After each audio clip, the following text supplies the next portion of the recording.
Jadi persahabat wabah ilaiya minadul yakun. Dalam dunianya nah yang paling dia cintai bukan Rasulullah. Tapi yang bukan bermakna dunia bagi Rasulullah. Cuma Rasulullah sudah sampaikan bahwa baik tertipu dengan dunia, baik lalai dengan dunia, apalagi di bulan Muharram. Maka Nabi sampaikan mahbubatikum dalam dunianya nah yang lo cintai perkaranya nah dunia.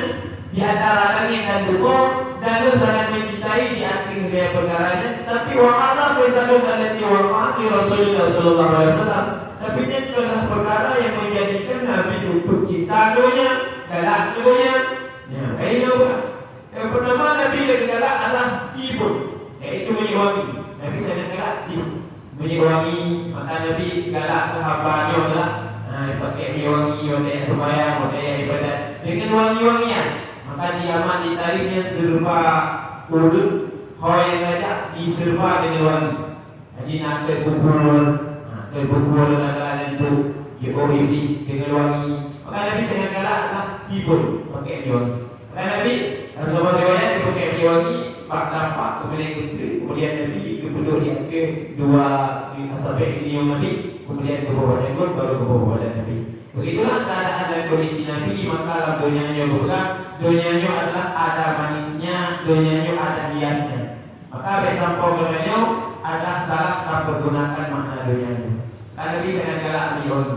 Wanisa dan yang kedua Nabi galak wanisa kurinan, bukan Nabi galak karena nafsu dan Nabi ilmu kawin. Tapi Nabi galak kurinan yang jaga aurat dan bermakna Nabi cinta ilmu kawin galak keturunan. Arti kata nah dunianya dia perkaranya juga galak Nabi. Maka si kasut hamba yang dipukul di akhir dunia, kulit yang dihiaskan dengan minyak wangi, yang bersedekah dengan minyak wangi, maka pahalanya dia tampak terhitu. Mereka urinan yang dijaga aurat, urinan yang dijaga roh, urinan yang kayu wala yang dijaga urinan yang dipelihara, urinan yang dikontrol, urinan kayu bermaksud anak kayu, bermaksud permohonan kayu.